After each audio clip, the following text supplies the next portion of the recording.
There is a root that could survive droughts, that can grow in dry sand or frozen clay.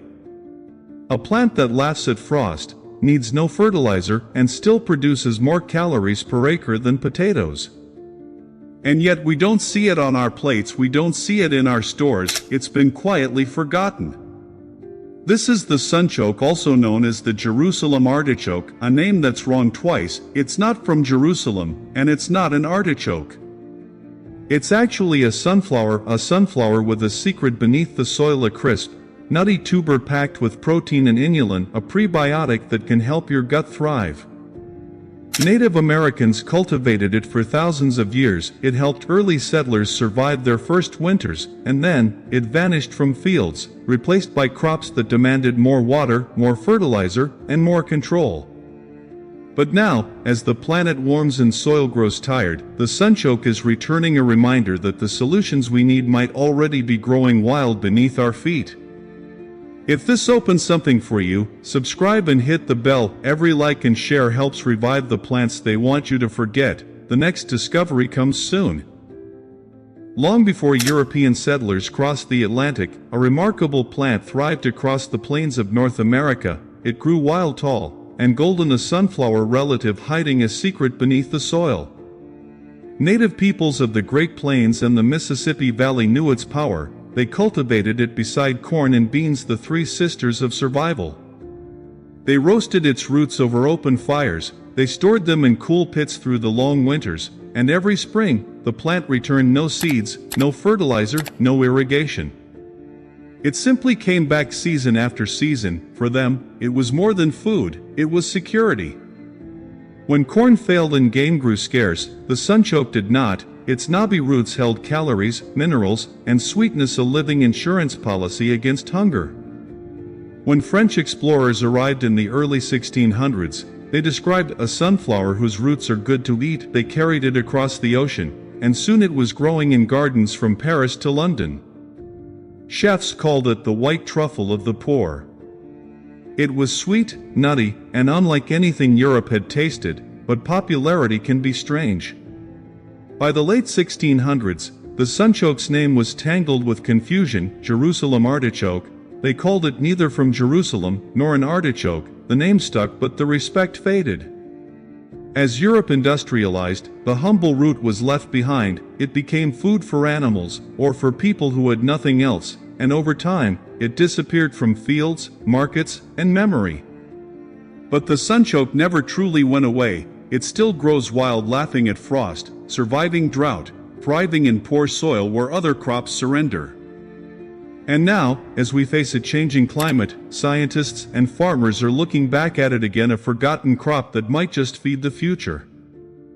By the late 1700s, the sunchoke had gone from prized curiosity to punchline. European farmers mocked it as food for pigs. Its knobby, irregular roots were hard to peel. Its sweetness seemed strange to palates accustomed to the bland, starchy potato.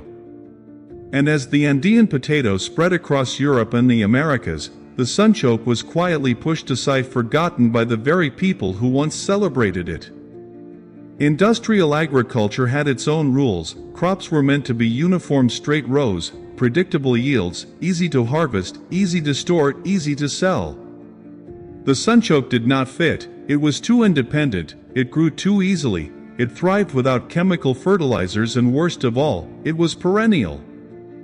Plant it once, and it would return every year, no effort, no cost. You can't sell that every year. The plant that could have been a symbol of resilience became a symbol of poverty, yet the sunchoke refused to disappear completely.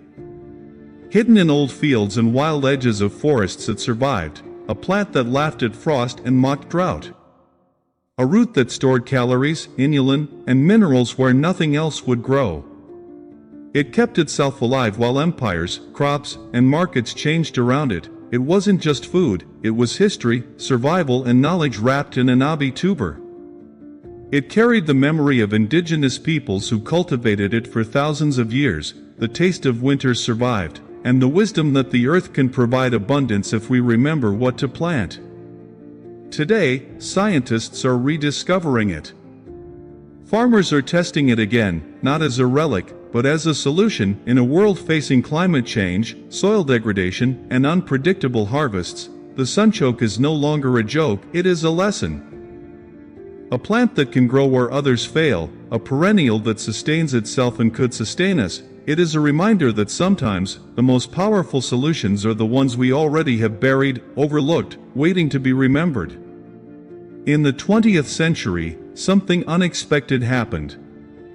As modern agriculture stretched soils to their limits, scientists began looking backward, searching for forgotten crops that could survive without chemicals, without irrigation, without the heavy machinery of industrial farms. And there, quietly waiting, was the sunchoke, hardy, untamed, still growing wild along fences, riverbanks, and abandoned fields. Researchers in Canada, the US, and France began to study it more closely. They discovered inulin, a rare carbohydrate that doesn't spike blood sugar, making the root not just filling, but potentially transformative for human nutrition.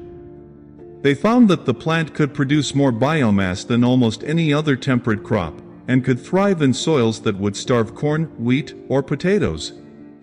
In the 1970s, during the oil crisis, sunchokes were even tested as a source of bioethanol, a root that could power both people and machines. It seemed the perfect crop for a world looking for resilience. But once oil prices fell, the funding disappeared. The sunchoke, once again, faded from attention, its potential buried under modern convenience and industrial priorities. Yet the plant never forgot its purpose. It kept growing, quietly, persistently, wherever conditions were harsh, waiting for a moment when the world might remember it again. Even when people ignored it, the sunchoke persisted. It spread along roadsides, crept into abandoned gardens, and colonized forgotten fields. Its bright yellow flowers still followed the sun each autumn, as if marking time for anyone who might notice. Beneath the soil, its roots multiplied silently, year after year, storing calories, minerals, and inulin, a hidden treasure no frost or drought could take. This was not a weed. It was a survivor. A quiet, unassuming reminder that resilience doesn't ask for permission, doesn't wait for recognition, and doesn't need approval to thrive. Even when forgotten, the sunchoke endured, waiting for the world to remember what it could offer. Today, the world faces a new crisis. Soils are exhausted from decades of chemical fertilizers and monocultures. Climate extremes are making staple crops fail. Hunger is rising once again in places that thought they were secure. Yet in the shadows of our forgotten fields, one plant quietly holds the answer. The sunchoke doesn't need perfect conditions. It grows in drylands and floodplains. It can survive scorching heat waves and sudden frosts. Its roots are packed with nutrients: iron, potassium, fiber, and with inulin, a carbohydrate that nourishes without spiking blood sugar. It fixes carbon in the soil, enriching the ground for the crops that come after. It's not just food, it's regeneration. Across Europe and Africa, experimental farms have begun rediscovering it. Sunchokes can yield over 20 tons of tubers per hectare with almost no irrigation, no chemical fertilizer, and minimal maintenance.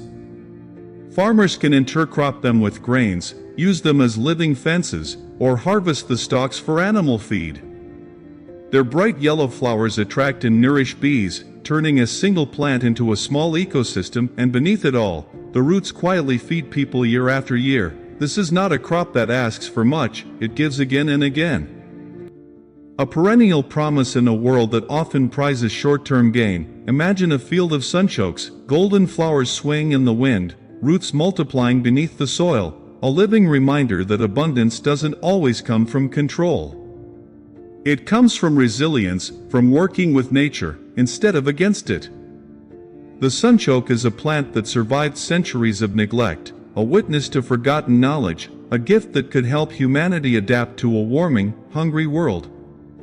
Beneath the soil lies something remarkable. Sunchokes are among the richest natural sources of inulin, a prebiotic fiber that nourishes the gut, supports digestion, and stabilizes blood sugar.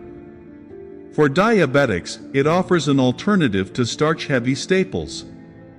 For nutritionists, it's a powerhouse of plant-based energy, a root that delivers nutrients quietly, efficiently, sustainably. In a world where obesity and malnutrition coexist, This humble tuber provides a rare balance: slow-burning energy, low calories, and high resilience. A food that can nourish without harming, that can feed without demanding the earth to break itself. Ironically, the very traits that caused industry to overlook its irregular shape, its independence, its perennial nature make it perfect for survival. A plant that doesn't ask for much, yet gives more than almost anything else. The sunchoke is quiet, unassuming, but its potential to sustain people, heal soil, and support ecosystems is enormous. While the West forgot, Japan remembered. In Hokkaido, small family farms continue to cultivate sunchokes, not as a novelty, but as a staple for health foods and traditional dishes. There, it is called kakimo, the chrysanthemum potato. It's sold in many forms: teas, powders, snacks, and even as natural medicine. Japanese studies have documented its anti-diabetic properties, showing that this humble root can stabilize blood sugar and support overall health. Meanwhile, across Europe, chefs are rediscovering it in kitchens once again. Michelin-starred restaurants serve roasted sunchoke puree, calling it Earth's butter. Its taste is nutty, sweet, and faintly floral, a flavor that had been lost for centuries, hidden in a root that survived neglect, drought, and frost. From the streets of Tokyo to fine dining tables in Paris, the sunchoke is quietly making a comeback. It's no longer just a forgotten root. It is a symbol of resilience, nutrition, and culinary possibility. The plant that once fed native peoples and early settlers, that survived centuries of industrial disregard, is now celebrated for its taste, its health benefits, and its remarkable ability to thrive. Even today, its story is still unfolding. Chefs, farmers, and scientists alike are learning from this resilient tuber, and realizing that sometimes, the past holds the answers to the challenges of the future. But why isn't it everywhere? Why, in a time of climate emergency, is the sunchoke still a niche curiosity instead of a staple on our tables? The answer is simple: it breaks the rules. Perennial crops don't fit neatly into industrial supply chains. You can't sell seeds every year. You can't patent a plant that grows itself. It defies the logic of profit-driven agriculture, and yet, that very independence is exactly what humanity needs. A plant that feeds people, enriches soil, and asks for nothing in return, that is more than sustainable, that is revolutionary. Sunchokes grow where other crops fail. They require minimal water, no chemical fertilizers, and survive the harshest winters and driest summers. They fix carbon into the soil, they produce biomass, food, and energy simultaneously. A single plant supports ecosystems, animals, and humans, all without industrial intervention. But revolutions rarely start from the top. They start in backyards, in community gardens, in the hands of people who plant not for profit, but for survival. They are the farmers, chefs, and gardeners quietly remembering what the world forgot. Across the globe, a new generation is taking notice. Researchers, nutritionists, and climate-conscious farmers are rediscovering the sunchoke. Restaurants are bringing it back to plates, markets are slowly welcoming it again. It is a plant that carries history, science, and possibility all in one tuber, and yet, it remains humble, unassuming, persistent. A quiet force, reminding us that solutions to the greatest crises are sometimes already under our feet, waiting, growing, surviving. Across the United States, permaculture growers are quietly bringing sunchokes back to life. Homesteaders trade tubers online, urban farmers cultivate them in city lots, and climate researchers plant them in polyculture trials, testing their resilience alongside other crops. Each tuber planted is a small act of resistance to dependence on industrial agriculture, to monoculture, to a world that tries to forget the plants that can truly sustain us. When grocery shelves are empty, when the rains fail, when conventional crops falter, the sunchoke will still be there. It waits silently beneath the soil, multiplying, growing, surviving just as it has for centuries. A quiet reminder that resilience doesn't need recognition, and that the solutions to our greatest challenges are sometimes already growing beneath our feet.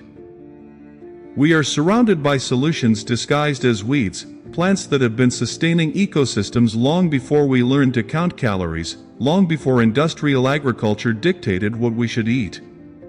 The sunchoke doesn't demand our attention, it doesn't need fertilizer, subsidies, or approval. It just grows quietly, endlessly, faithfully, multiplying its roots beneath the soil. Season after season, it feeds the soil. It feeds pollinators, it feeds people, and yet, it asks for nothing in return. The question is not whether the sunchoke has the power to save us. It already does. The real question is whether we will remember it in time, before we forget again the plants that could sustain life, the plants that thrive when all else fails. If this vault opens something for you, subscribe to Nature's Hidden Roots. Every like, every share, every comment helps preserve the plants, knowledge, and wisdom we've almost forgotten. Your support keeps these stories alive and ensures the next discovery, the next hidden treasure, will reach you soon. The next vault opens before you know it.